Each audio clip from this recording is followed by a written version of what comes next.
하겠습니다. 다음 순서는 한국환경연구원 이상엽 연구위원님의 발표입니다. 무대 위로 모시겠습니다. 큰 박수 부탁드릴게요. 이번에는 배출거래제 정책 변화 방향 그리고 재원에 대한 내용입니다. 그러면 지금부터 듣도록 하겠습니다. 예, 만나 뵙게 돼서 반갑습니다. KI의 이상엽입니다.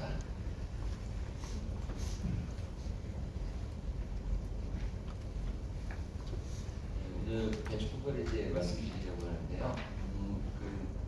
작년에도 그렇고 지금 이제 산림 분야 배출거래제 이제 많이 관심 있어서 행사를 하시고 알고 있습니다.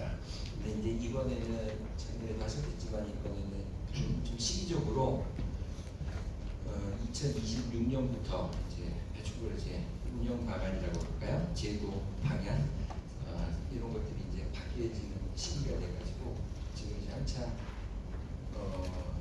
전문가분들 그다음에 정책 마련하시는 담당 공무원분들 이해관계자분들이 이제 많이 이제 검토하고 있고 또 논의가 많이 진행되고 있는 상태입니다. 그런 관점에서 보면 지금 시기적으로 2020년부터는 지금까지의 배출거래제하고는 어떤 것이 바뀔 것인가, 무엇이 쟁점인가, 무엇을 정책 마련하시는 분들은 고민하고 있는가, 이런 것들에 대해서 좀 말씀을 드리면 산림 분야 같은 경우에는 배출거래제와 관련해서는 외부사업과 관련해가 좀 직접적으로 이렇게 관련이 있을 텐데요. 오늘 제가 드리는 말씀은 외부사업은 중간에는 잠깐 말씀을 드리겠지만은 직접적으로 외부사업 산림 분야를 언급은 안 하겠지만 이제 참여하시는 관점에서 배출거래제가 정책적으로 우리나라에서 어떤 방향으로 전개가 될 수 있겠구나, 어떤 것들은 아직 불확실성이 있다, 이런 것들을 좀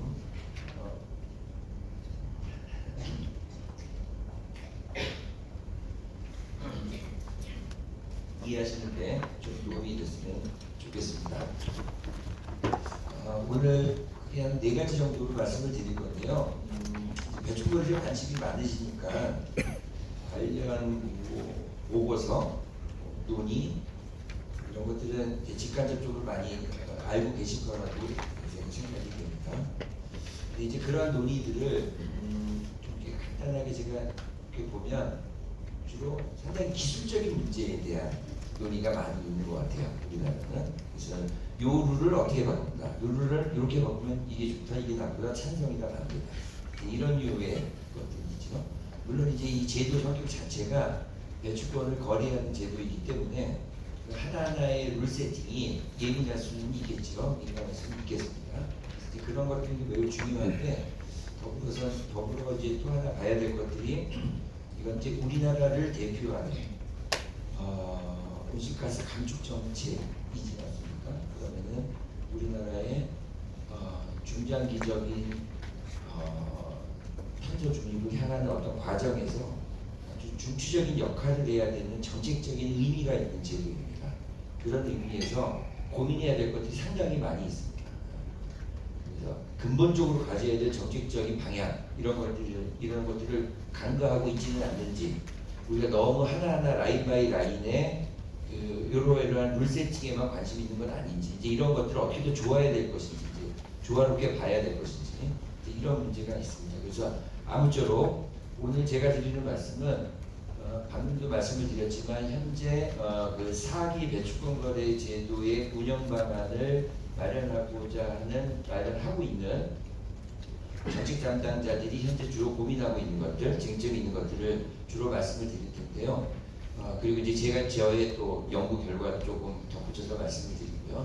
아무쪼록 그 임업 분야에서 조림 사업 관련해서 배출거래제 하시는 데 있어서 이게 큰 거시적 차원에서 좀 도움이 되는 시간이었으면 좋겠습니다. 지금 아까도 말씀드린 4기입니다. 그 아시겠지만은 우리나라 배출권 거래제가 2005년부터 시작이 됐습니다. 그러니까 거의 지금 20년 역사를 갖고 있는 제도입니다. 그래서 4기는 이제 2026년부터 5년간에 있을 기간을 말합니다. 그래서 지금 이제 한참 준비 중에 있는 것이죠. 배출권 거래제가 20년 동안 되어 있고 많은 분들이 나름대로 이 제도가 어떤 것들이다. 그리고 또 우리는 또 프로젝트도 참여하시려고 그렇게 하고 있는데 배출권 거래제가 20년의 역사 동안을 우리가 돌이켜 보면 잘 진행되고 있는 정책인가, 정책이 정착화되고 있는가, 잘 가고 있는가 이런 평가에 대해서는 상당히 의견이 분분합니다. 그래서 이 정도는 상당히 성공적으로 가고 있다. 이러한 주장도 꽤 있고요. 많이 부족하다라고 또 평을 내리는 분들도 많이 있습니다. 그래서 지금 현재까지 이루고 있는데요. 지금 이제 2026년부터가 문제입니다. 이제 우리가 이제 또 좋은 안을 마련을 해야 되는데 여기 보시는 것처럼 기간이 이렇습니다. 기간이 이제 이 과정에서 지금 3기가 진행 중에 있지만은 그 과정에 탄소 중립 선언을 우리나라가 했고요. 그다음에 탄소 중립 기본법도 마련을 했습니다. 근데 이 기간은 3기에 걸쳐 있는 거긴 하지만 3기는 이미 그때 기본적인 룰 세팅이 되어 있는 상태이기 때문에 사실은 2050 탄소 중립하고 탄소 중립 기본법 이런 것들이 구체적으로 반영되어 있다라고 보기가 어렵습니다. 그리고 더더욱이 또 중요한 것이 2023년에 우리가 NDC를 확정을 했죠. NDC를 확정을 하고 그 다음에 이제 지금은 또 2035년까지 NDC를 또 마련을 하고 있습니다. 그러면은 이 얘기는 무슨 얘기냐면은 배출권 거래제 4기는 이 NDC와 우리나라의 탄소 중립을 추구하려고 하는 것들이 제도에 녹아 들어가도록 해야 되는, 그러니까 기존에는 3기까지는 그냥 우리가 한번 비용 효율적으로 온실가스를 줄여보는 제도로서 배출권 거래제를 잘 운영해 보자. 이런 취지가 더 강했다면 4기부터는 상대적으로는 이제 이와 같은 정책적인 환경을 반영하는 것이 하나의 특징이다. 이것이 이제 관건이다 이렇게 볼 수가 있을 것 같아요.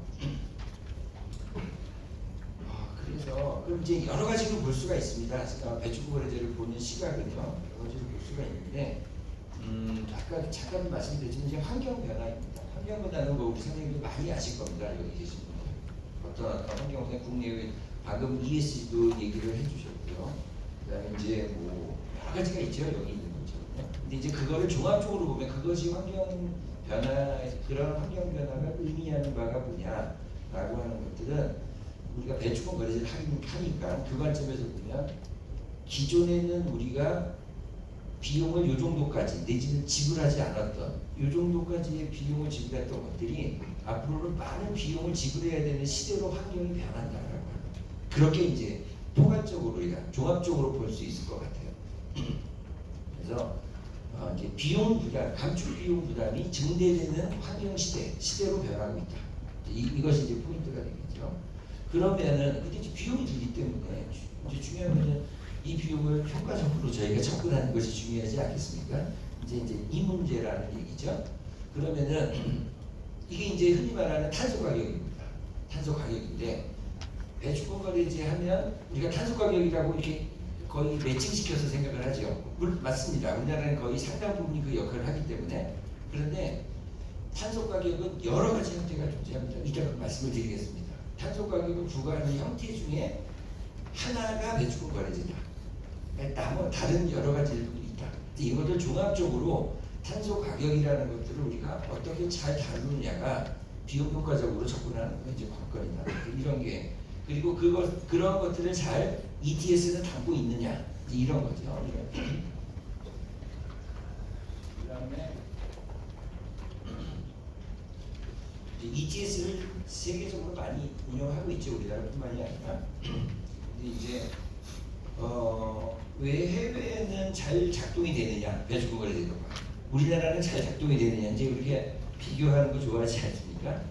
그러면 대부분의 전문가들은 또 이 관련 관계자분들은 의견이 없을 겁니다. 우리나라의 배출권 거래제는 생각만큼 잘 작동이 안 된다. 외국에 비해서 이렇게 평가를 할 수가 있습니다. 왜 그러냐?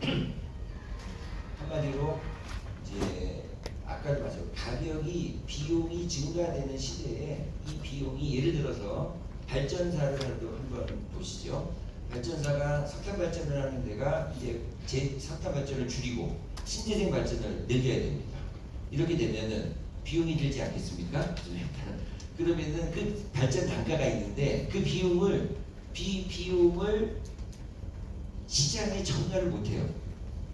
그러면은 그 발전사들은 의무만 부담을 가진 채 재생에너지로 전가를 하고 그 비용은 어떻게 됩니까? 일단은 그냥 한전이 지불을 해주는 상태입니다. 한전이 지불하는 게 우리가 많이 보는 것처럼 뭐 한전 부채 많고 이러잖아요. 이러한 시스템이다 보니까 그러니까 비용이 증가되는 시대에서 이 비용이 도매 가격이라든가 소매 가격이라든가 시장에 전가되는 시스템이 작동이 될 때 감축을 어떻게 하면 온실가스 유발 안 하시는 분들이 배출물에 참가하시는 분들이 여기를 어떻게 내가 적극적으로 기술 투자하고 감축을 해야 될 것인가 이 작동이 되는데 우리나라는 그 환경 여건이 안 된 상태에서 배출거래세를 하다 보니까 배출거래세가 이게 생각만큼 효과적이지 못한 거 아니냐 이런 얘기를 하는 겁니다. 이거에 근본적으로 하나만 본질적으로 말씀을 드리면 해외와 비교해 봤을 때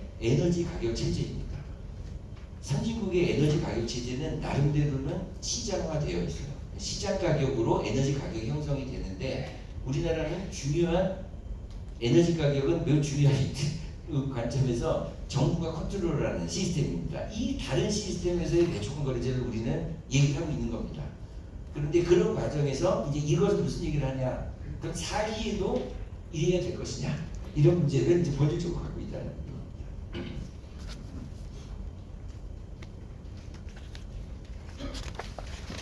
거래제를 이제 1기, 2기, 3기 이렇게 특정기를 마련하기 위해서는요 기본적으로 기본계획과 할당계획이라는 걸 만듭니다. 제일 모태가 되는 거죠. 보시는 것처럼 기본계획은 그 기간 동안에 배출거래제가 추구해야 될 기본 정신들을 담아내는 계획이 되겠습니다. 그리고 할당계획은 그 기본계획의 정신을 담아내서 구체적으로 어떻게 할당을 하고 어떻게 숫자를 정의하고 하는 뭐 그런 계획이 되겠죠. 중요한 계획이 되겠습니다. 그래서 우선적으로는 기본계획을 만들고 할당계획을 만드는 체제인데 지금 한창 기본계획을 만들고 있죠. 기본계획을 해서 지금 금년도 한 9월까지는 다 마무리할 계획으로 정부는 추진하고 있습니다. 그리고 이제 이거를 바탕으로 병행해서 가고는 있는데 병행해서 할당계획도 만들고 있습니다. 할당계획은 금년 말까지는 일단은 정부에서 초안을 만들고 여러 가지 의견 수렴 과정을 거쳐서 내년 한 중반기쯤에는 확정을 해서 2026년부터는 이제 목표 가동하겠다 이러한 절차로 운영이 되고 있고 그래서 이제 많이 연구하시는 분들 공무원 담당 정부 부처들 많이 준비하고 있고 관련해서 오늘처럼 이렇게 여러 가지 세미나라든가 이런 광고들이 이제 금년에서도 내년까지 많이 진행이 될 겁니다. 그래서 관심 있게 보시고 좋은 의견 있으면 주셔야 되겠죠. 이런 게 있고요. 지금 간단하게 말씀을 드리면 검토하고 있는 주요 핵심 주제들만 제가 좀 말씀을 드려볼게요. 배출권 거래제를 하려면은 배출권 거래제 총량이 필요하지 않겠습니까? 배출 허용 총량이 필요합니다. 배출 허용 총량이 지금껏 했던 방식을 유지하는 게 맞는가라는 거에 대한 고민을 하는 것이 핵심입니다. 그건 좀 이따가 말씀을 드릴게요. 어떤 말씀이지요? 그러니까 과거에는 배출 허용 총량이 여기 정했는데 이런 방식을 4기에도 유지할 것이냐, 변화해야 될 것이냐 이제 이런 문제가 있습니다. 그 다음에 유상 무상 할당이 있죠. 누구한테는 유상을 주고 누구한테는 무상 할당을 줍니다. 그 기준이 맞는 건가? 기준을 바꿀 필요는 없는가? 이런 거죠. 이런 거가 이제 핵심적인 되는 것이고요.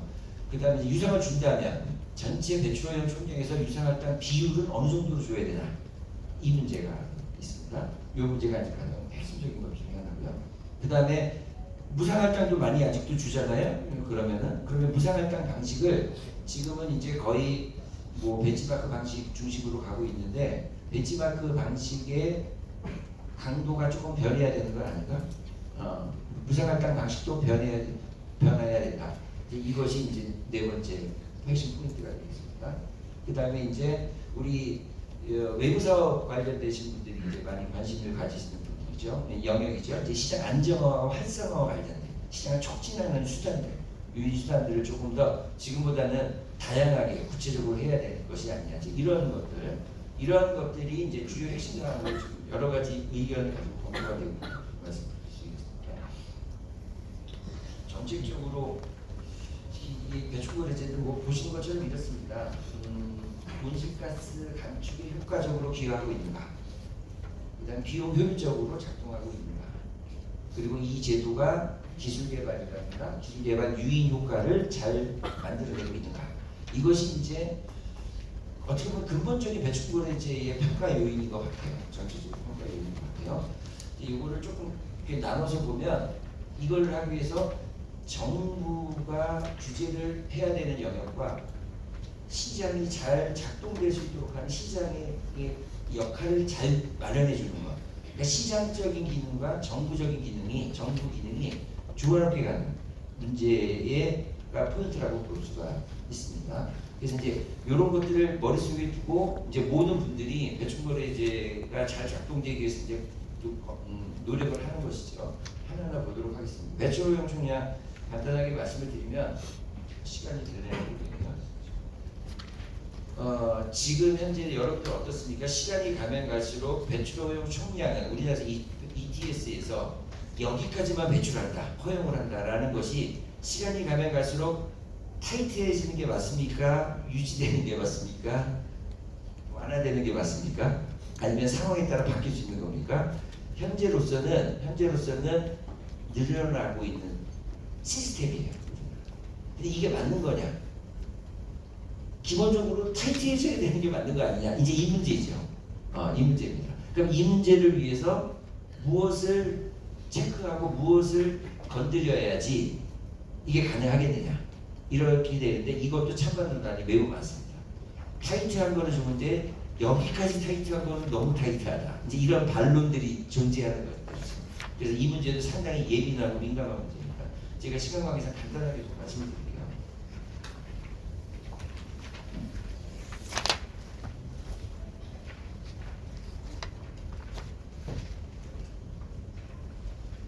죄송합니다. 그 다음에 전환 부분 문제입니다. 전환 부분은요, 아까 말씀드렸던 대로 우리나라의 전력 시장, 에너지 시장과 관련된 것입니다. 우리나라가 NDC를 하면서 에너지 전환을 촉진하겠다라는 것이 기본 정책 방향이잖아요. 이제 거기에 일환으로 전력 시장, 에너지 시장을 자유화한다라고 하는 여러 가지 수단들이 있습니다. 우선 도매 시장부터 자유화한다, 소매 시장부터 자유화한다, 이런 것들이 있습니다. 그럼 아까도 말씀드렸던 것처럼 과거에는 없었던 에너지 시장이 조금씩 바뀌고 있어요. 과거에는 에너지 시장이 아주 없는 가운데서 배출권 거래 제도만 작동이 되어 있는데 이제 에너지 시장이 조금씩 전력 시장이 작동이 된단 말이죠. 이랬을 때의 전환 부문, 발전 부문을 기존의 접근하고는 다르게 접근해야 되는 거 아닌가? 이런 문제라고 보시면 되겠습니다. 이런 문제가 핵심적인 문제가 되겠고요. 그 다음에 간접 배출입니다. 간접 배출은 아시는 분들은 아시겠고 모르시겠지만은 간접 배출은 이제 보면 우리나라 많이 갖고 있는 배출권 거래, 전 세계 배출권 거래 중에서 간접 배출을 컨트롤하고 있는 나라는 우리나라밖에 없습니다. 모두가 직접 배출만 늘 컨트롤하는 건데요. 우리나라는 여러 여건상 간접 배출할 수밖에 없었어요. 그런데 지금 재생에너지가 많이 늘어나는 시대에 그리고 하는 상황에서도 기존과 같이 간접 배출을 계속 배출권에 규제 대상으로 컨트롤하는 것이 맞느냐 안 맞느냐, 이 쟁점이 있습니다. 이것도 찬반이 아주 극단적입니다. 빼야 된다, 아직 있어야 된다, 이런 논의가 상당히 많이 있습니다. 아주 쟁점이 되는 파트입니다. 그럼 이제 이럴 경우에는 혹시 이제 사회 분야도 관련이 되는지 모르겠어요. 예를 들어서 이거를 어떻게 만드는 운영 방안을 만드느냐에 따라서 예민해지는 영역이 존재합니다. 우려가 되는 건 이거예요. 만약에 간접 배출을 하지 않는 게 맞다. 그래서 간접 배출 빼잖아요. 그러면은 얘를 상상을 해보십시오. 우리 기업이 아리백을 하고 있는, 열심히 노력하고 있는 기업들이에요. 신재생에서 많이 늘리려고 하고 있어요. 그럼 이 기업들은 좋을까요, 나쁠까요? 이런 것들을 생각을 해보셔야 돼요. 여러 가지 아주 민감한 문제들이 내재되어 있습니다. 이 간접 배출을 어떻게 컨트롤하느냐, 많으냐에 따라서. 그래서 예를 들어서 산업부 같은 경우에는 대표적으로 간접 배출은 가능하면은 배제해야 된다. 이제는 이러한 입장인 거고, 환경부 같은 정부 부처는 아직도 일정 부분은 유지가 돼야 된다. 합리적으로 유지는 돼야 된다. 이제 이러한 것들이 전문가들 사이에서도 그렇고 부처 간에도 이견들이 존재합니다. 다음에는 아까도 말씀드린 이제 벤치마크 무상할당 방식입니다. 무상할당 방식은 이제 그렇습니다. 그러니까 뭐 벤치마크 방식은 뭐 선생님 잘 아실 텐데요. 그 어떤 기준을 가지고 그러니까 그 이제 뭐 효율이 높든 벤치마크 값을 기준을 가지고 이 기준에 잘 그동안에 잘 노력한 사람들은 할당을 많이 주는 거고, 기준 떨어진 사람들은 이제 좀 할당을 적게 줘서 감축을 더 유발하려고 하는 제도이죠. 그래서 이제 그 기준, 그 벤치마크 기준을 앞으로 더 계속 강화시켜야 되지 않겠습니까? 그래야지 이제 되는 것이기 때문에. 근데 이제 그게 이제 강화를 해야 되는데, 강화를 어떻게 해야 되느냐는 겁니다. 이것도 쟁점이 메인 맞습니다. 이렇게 하려니까 이 업종에서 반대하고 저 업종에서 반대하고, 업종 간에 너무 이거는 예를 들어 섬유화학 업종에서는 말이 안 되는 접근이다. 차용 업종은 가능하다. 업종 간에 다릅니다. 그럼 업종별로는 또 다르게 할 거냐? 뭐 여러 가지 아주 민감한 문제들이 존재합니다. 또 여기서 얘기 나오는 것들 중에 하나가 이제 EU CBAM 같은 경우죠. EU CBAM에 대응하는 수단으로서 벤치마크 방식이 운영안이 마련돼야 되는 거 아니냐? EU CBAM과 벤치마크의 대응 방안은 같은 것 같긴 하지만 면밀히 보면 다른 문제다. 이렇게도 주장하는 사람들도 있고 아주 예민한 문제들이 많이 있습니다. 유상할당은 간단하게 말씀을 드리면은 늘리는 것을 원칙으로 하고 있는데 누구를 늘리냐 이겁니다. 일단은 전환 부분과 비전환 부분, 전환 부분은 확실하게 좀 늘리고, 비전환 부분, 지금 산업계죠. 에너지 다소비 업종도 수출 여러 가지 하는 그런 데는 지금보다는 늘리는데 그렇게 과격하게 늘려서는 안 되는 거 아닌가. 이제 이런 쟁점들, 유상할당 대상과 비율을 정하는 문제들이 좀 매우 예민합니다. 시간이 없어서 좀 너무 러프하게 말씀 죄송합니다. 안정화 유연성 규제 강화는요, 이런 것입니다. 이제 우리가 어쨌든 거래를 하는 거기 때문에 이게 중요합니다. 이게 어떨 때는 가격이 막 급락하고 막 거래는 전혀 이루어지지 않고 우리나라 이러지 않습니까? 이랬을 때 정부가 이거를 잘해보겠다고 사실은 노력을 많이 해요. 그때 정부가 나서서. 근데 이게 시장 관점에서 보면 그게 오히려 시장 안정화의 해악이다라고 볼 때 평가가 그동안 3기 동안 좀 이루어져 왔습니다. 그러면 가능하면 이 영역은 정부는 딱 룰세팅만 해놓고 정말 시장에서 그 수급과 그 불안정성이 해소될 수 있도록 하도록 만드는 것을 체계화시켜서 하는 것이 낫겠다. 그래서 여러 가지 있습니다. 뭐 제3금융권도 들어오게 하고, 그다음에 위탁해서 뭐 매매를 전문으로 해주는 사람들도 오도록 하고, 정부는 기업하지 않고 여러 가지 것들에서 다양하게 지원을 하고 있습니다. 산업계 지원 문제는요, 간단하게 말씀드리면 어쨌든 감축 부담이 더 높아지니까 지원을 해줘야 되는데, 지원하려면은 정부의 비용이 있어야 된단 말이죠. 그러면은 이 비용은 근본적으로는 우리 조세 원칙상 배출공원에서 유상할당이 늘어나니까 정부가 유상 수익을 갖고 있지 않겠어요. 그리고 그 돈을 잘 쓰는 게 제일 중요합니다. 그 돈을 잘 쓰는데, 그런데 정부에도 뭐 이 유상으로 정부 수익은 여기에 쓴다라고 나름대로 규정은 되어 있는데 그게 구체적이지가 않아요. 그냥 너무 포괄적으로 돼 있어가지고 지금 정확하게 어디에 써야 된다라고 하는 것도 좀 정해야 된다라고 하는 게 지금 관건입니다. 우선적으로. 그런데 사실은 지원해줘야 될 것들이 너무 많아요. 예상을 해보면은 이 정도 드는데 유상할당 비율은 이 정도밖에 안 되는 측면도 있고, 지원 대상이 너무 편중될 수 있는 문제가 생겨요. 또 예를 들어서 차광업종이라든가 섬유화학 업종이라든가 이런 데만 집중이 되고, 나머지 여러 군데 좀 열심히 그냥 조금조금하게 이렇게 하시는 분들한테는 오히려 지원이 안 가게 되는 이런 불균등한 문제도 존재하기 때문에 이 지원 문제는 그런 문제가 쟁점입니다. 지원을 하는 거. 그래서 이제 이런 것 같습니다. 기존에는 상기의 기본 원칙은 절했었어요. 그런 말들이 있습니다. 그런 말들이 있는데 이제 4기는 좀 그런 것 같아요. 기본적으로 요건 이제 제가 만든 표인데요. 배출권 제도의 목표는 이제 에너지 전환을 촉진하는 것을 촉진할 수 있는 제도의 역할이 매우 중요하다는 생각이 들고, 그 다음에 탄소 중립에도 기여해야 된다라는 것들이 궁극적인 정책의 지향점 아닌가 이런 생각이 듭니다. 그리고 뭐 중요한 것들이 있는데요. 지금 배출권 거래제가 잘 작동하기 위해서는 몇 가지 읽어보시고 몇 가지 포인트 키워드만 말씀드리겠습니다. 우리나라는 없는 게 저희가 뭐 에너지 탄소 중립, NDC 이런 얘기를 하면서 ETS를 얘기를 하고 있는데 우리나라가 조금 더 강조돼야 될 게 온실가스 감축은 ETS 영역과 ETS 아닌 영역으로 구분이 됩니다. 그런데 난 ETS 영역, 난 ETS 영역에 대한 정책이 구체적이지가 못해요. 물론 구체적이기 어려운 영역이긴 합니다. 그렇기 때문에 난 ETS 영역은 이만큼 남아 있는데 ETS 영역만 가지고 배출권 거래제를 룰 세팅을 하다 보면은 NDC 달성에는 이 정도밖에 한계가 없다는, 한계가 존재할 수밖에 없다는 거죠. 그래서 우리가 고민할 때는 ETS 제도는 어떻게 마련해야 되느냐, NDC라는 것을 엄브렐러로 놓고 난 ETS는 어떤 규제와 어떠한 지원 정책을 같이 보면서 ETS 정책을 마련해야지 바람직하다 이런 말씀이고요. 그 다음에 아까도 말씀드렸듯이 이게 비용을 지불을 해야 됩니다. 우리가 비용을 지불. 근데 너무 우리가 비용이 든다, 비용을 좀 지원해 주십시오라는 논의만 되어 있지 비용을 지불해야 된다는 얘기는 아무도 말을 못 하고 있는 거죠. 근데 비용 지불은 이제는 탄소 가격 시그널이라고 합니다. 그거를 탄소 가격 시그널을 줘야 됩니다. ETS가.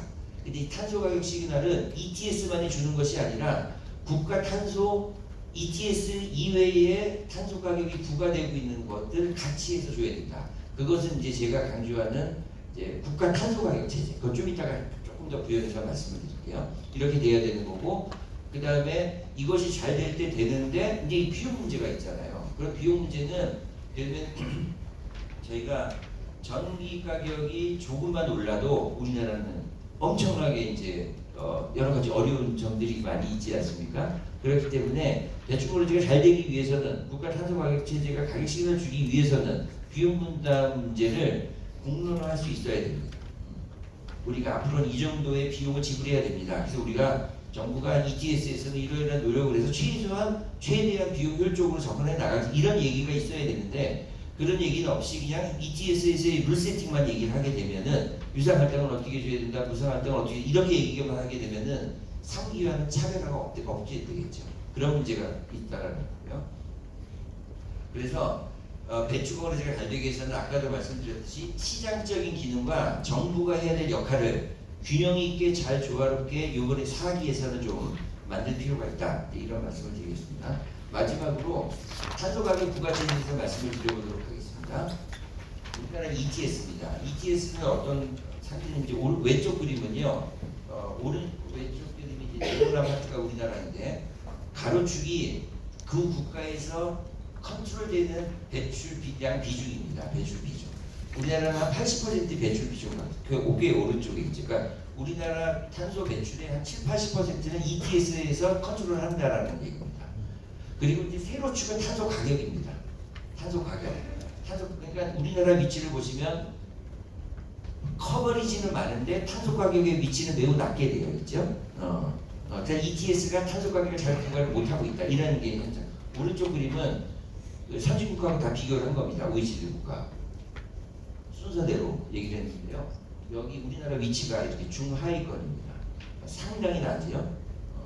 평균보다도 낮고 전 세계적으로도 매우 낮은 탄소 가격이 부과되고 있고요. 그 다음에 여기 회색 파트는 이제 유엔에서 2030년까지 NDC를 전 세계로 달성하기 위해서는 비용이 이 정도 돼야 된다. $100 이상이 돼야 된다고 얘기를 하는 거죠. 근데도 지금은 우리나라는 이 정도밖에 안 되는 겁니다. 그래서 매우 탄소 가격이 낮은 상태다. 우리나라는.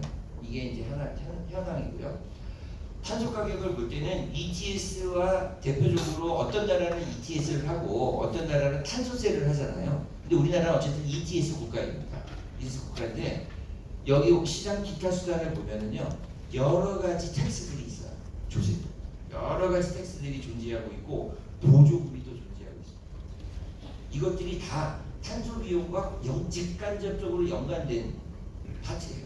그래서 우리나라는 사실은 탄소 가격 부과를 ETS에서만 부과하는 것이 아니라 우리가 소비하고 있는 연료 이런 데서 세금도 내고 있고 또 보조금도 받고 있습니다. 이걸 총체적으로 봐야 됩니다. 이것을 이제 접근하는 방식이 이제 이거는 이제 우리나라 에너지 세수가 얼마나 복잡한지를 보여주고 있는 겁니다. 용도별로 그다음에 연료별로 다 부과되는 것이 다 다릅니다. 그래서 복잡하게 지금 부과되고 있다는 걸 보여드리는 거고요. 그래서 이걸 전체적으로 한번 계산을 해본 겁니다. ETS만이 아니라 세금, 보조금 다 합쳐서.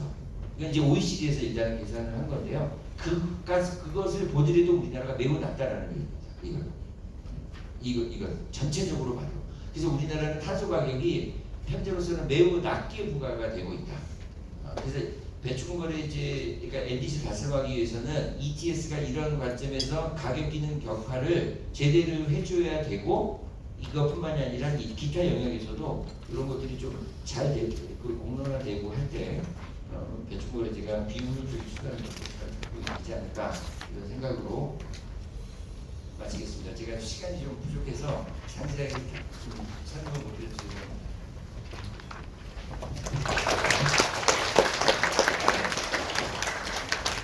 네, 한국환경연구원 이상혁 연구위원님의 발표 잘 들어봤습니다. 이번 주제를 통해서 국내 배출권 거래제 정책에 대해서 잘 알 수가 있었는데요. 특히 기업분들께서 많은 관심을 가지는 쪽이죠. KETS 4기에 대한 정보와 이슈 사항에 대해서 잘 설명해 주셨습니다. 아주 유익한 시간이 될 수 있었던 것 같은데요. 다시 한번 잘 들었다. 큰 박수 부탁드리겠습니다.